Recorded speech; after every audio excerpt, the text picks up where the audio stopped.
Oke, masih dengan Profesor Kardus. Tak berijazah, tapi jenius. Prosesor atau Central Processing Unit. Seperti namanya, prosesor atau unit pemrosesan utama. Tujuan utama penciptaan dan penggunaan perangkat keras ini dalam sistem komputer adalah untuk menafsirkan perintah atau instruksi yang nantinya akan digunakan untuk menjalankan program pada sistem komputer. Tanpa prosesor, komputer bisa dipastikan tak akan dapat menjalankan perintah dan program. Layaknya otak manusia, prosesor digunakan untuk menyelesaikan perintah, masalah, dan memberi solusi dari data-data yang diambil dari memori data internal, baik RAM, SSD, atau HDD.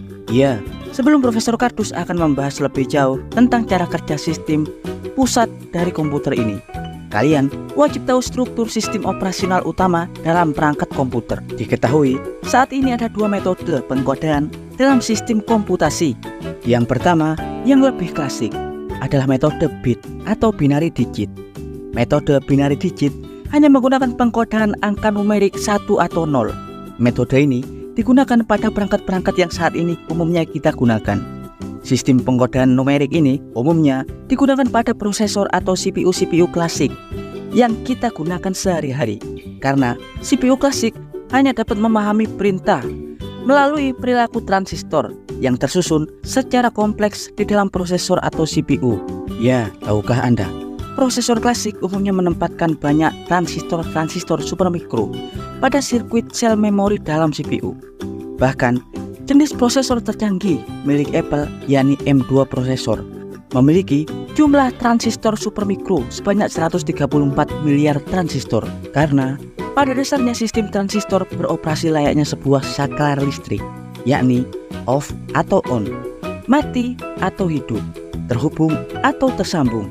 Karena itu, perintah pengkodean hanya bisa dibaca dalam dua keadaan saja, terhubung atau terhambat, yakni 0 atau 1. Angka 0 mewakili keadaan transistor mati atau off, dan 1 mewakili keadaan on atau tersambung. Setiap perintah yang akan Anda proses nantinya akan dibaca oleh prosesor dalam bentuk kode bilangan biner. Setiap huruf, angka, warna, simbol, atau apapun yang akan dibaca dalam susunan beberapa bit kode bilangan biner. Saat ini, dua prosesor utama umumnya dapat membaca 32 bit bahkan 64 bit secara bersamaan. Hal itu sangat jauh berbeda dengan prosesor era tahun 70-an. Sebut saja prosesor Intel 4004 yang hanya terdiri dari 2250 jumlah transistor di dalamnya. Prosesor kuno tersebut merupakan jenis prosesor 4 bit, yang artinya hanya maksimal 4 bit saja input yang dapat diterima oleh prosesor. Karena itulah, prosesor tersebut sangatlah lambat. Diketahui semakin besar kapasitas bit yang dapat dibaca oleh sebuah prosesor dalam sekali input, artinya prosesor tersebut dapat bekerja jauh lebih cepat. Diketahui prosesor-prosesor canggih saat ini dapat mengambil input hingga 32 bahkan 64 bit secara bersamaan. Tahukah Anda? Pada dasarnya, setiap prosesor memiliki 4 bagian utama, yakni ALU, FPU, register, dan memori cache. Seperti yang kita tahu, prosesor pada dasarnya bekerja untuk mengelola data yang disuplai oleh RAM atau Random Access Memory. RAM lah yang memasuk data atau perintah ke dalam prosesor. Semakin besar ukuran RAM, maka semakin cepat data-data yang dapat dipasok ke dalam prosesor. Tentunya, kapasitas ukuran RAM harus disesuaikan dengan jumlah bit yang dapat ditangani prosesor tersebut. Pada intinya, CPU melakukan penghitungan atau pemrosesan perintah melalui 3 tahap utama, yakni mengambil, kemudian mendekode, dan kemudian mengeksekusi. Pada prosesnya, CPU akan mengambil instruksi dari RAM, kemudian akan menerjemahkan instruksi atau mendekode, dan kemudian mengeksekusi untuk menghasilkan hasil yang diperintahkan. Dan untuk memahaminya, kali ini Profesor Kardus akan menunjukkan diagram kerja CPU klasik yang paling sederhana, yang bekerja dengan 2550 transistor milik CPU awal Intel 4004 pada era 70-an. Pada dasarnya, cara kerjanya mayoritas hampir sama dengan CPU canggih 64 bit yang memiliki miliaran transistor di dalamnya. Pada diagram internal ini tersusun dari yang namanya sirkuit logika yang akan menguraikan dan memproses instruksi biner yang hanya berbentuk angka numerik 0 atau 1. Dalam sebuah struktur diagram CPU, kita akan menemukan pengsinkron waktu atau synchronized clock. Bagian ini merupakan kontrol waktu yang bertanggung jawab agar setiap operasi yang dilakukan tetap sinkron. Karena jika setiap program tidak bekerja secara bersamaan, sistem operasi akan tersesat dan kacau. Kecepatan waktu diukur dengan satuan Hertz, satuan frekuensi untuk mengukur jumlah siklus per detik. Pada prosesor generasi terbaru dapat mencapai kecepatan gigahertz atau bahkan lebih. Kemudian bagian kedua adalah register prosesor. Dalam struktur internal CPU, seperti namanya, register, bagian ini berfungsi untuk meregistrasi perintah yang masuk, menyimpan pesan atau perintah sementara sebelum kemudian pesan-pesan program tersebut akan dioper pada bagian-bagian CPU selanjutnya. Selanjutnya adalah decoder instruksi yang berfungsi untuk mengirimkan kode-kode bit yang masuk dan kemudian akan mencari tahu proses apa selanjutnya yang akan dilakukan pada kode-kode tersebut. Dan yang paling utama dalam sistem sirkuit logika adalah ALU atau unit logika aritmatika. ALU inilah yang bertanggung jawab untuk memproses semua perintah, menghitung, pengelompokan, penyusunan, dan sebagainya. ALU mengambil input kode biner yang masuk, yang selanjutnya akan mengelola dan menghasilkan jawaban yang diprogramkan, hingga menghasilkan output atau hasil keluaran yang akurat. Ya, proses-proses tersebut secara keseluruhan bekerja sangat kompleks, yang terdiri dari susunan komponen mikroskopik rumit yang berjumlah jutaan. Dalam prosesnya, setiap bentuk informasi yang masuk dalam bentuk rangkaian bilangan biner akan diolah hingga menghasilkan output atau jawaban yang akurat, yang juga akan berbentuk angka 0 dan 1 bilangan biner. Tahukah Anda, dalam prosesor modern ada banyak ALU yang disusun dalam sirkuit untuk mengkalkulasi masalah pemrograman dengan cepat dan akurat. Sebagai contoh, perintah yang paling sederhana seperti halnya penghitungan.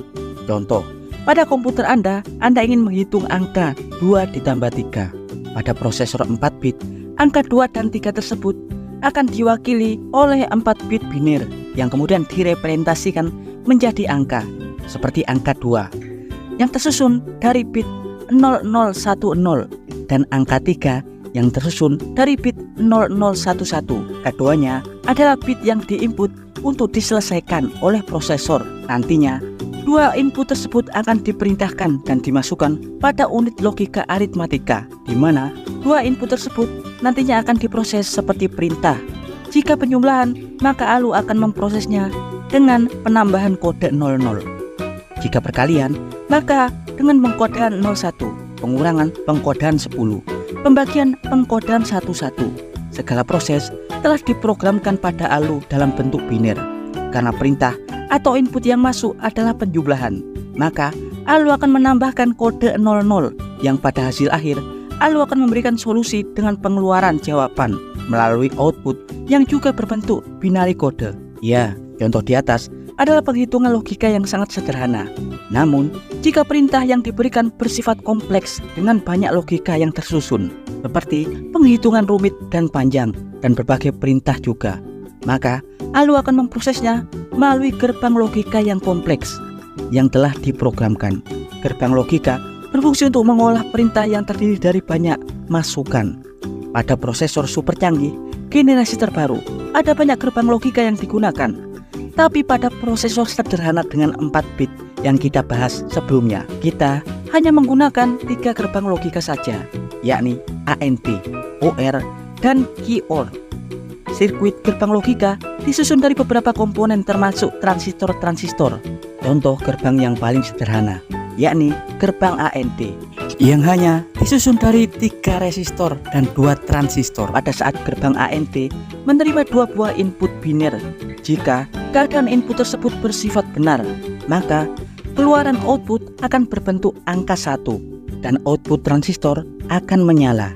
Ya, ada banyak gerbang-gerbang logika yang tersusun dari komponen rumit seperti resistor atau transistor. Di setiap gerbang logika akan mengalami input dengan kerumitan yang bervariasi. Untuk masalah yang sangat rumit, ALU diketahui akan menyelesaikannya menggunakan paduan dari berbagai macam gerbang logika. Ya, penjelasan ini faktanya hanya berasal dari jenis prosesor jadul dengan hanya 4 bit saja. Tapi pada prosesor modern yang memiliki puluhan bit, tentunya sistem rangkaian sirkuit akan jauh lebih rumit.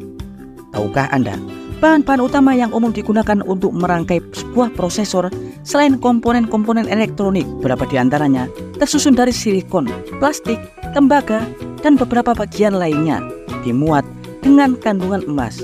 Meski mengandung emas, tapi jumlahnya sebenarnya cukup sangat sedikit, berukuran mikrogram, tergantung jenis teknologi chip prosesor tersebut. Tahukah Anda, selain emas digunakan karena memiliki konduktivitas thermal yang sangat baik dan tingkat kelenturan juga fleksibilitas tinggi. Keunggulan utama penggunaan emas pada prosesor karena material ini sangat sulit teroksidasi, yang dapat membuat benda menjadi berkarat atau bernoda. Ketahui, meski tembaga juga memiliki sifat konduktivitas thermal yang sangat baik, namun dalam beberapa waktu tembaga juga dapat teroksidasi, yang dampaknya akan dapat menurunkan sifat konduktivitas thermalnya karena prosesor melakukan pekerjaan secara terus-menerus dan mudah panas.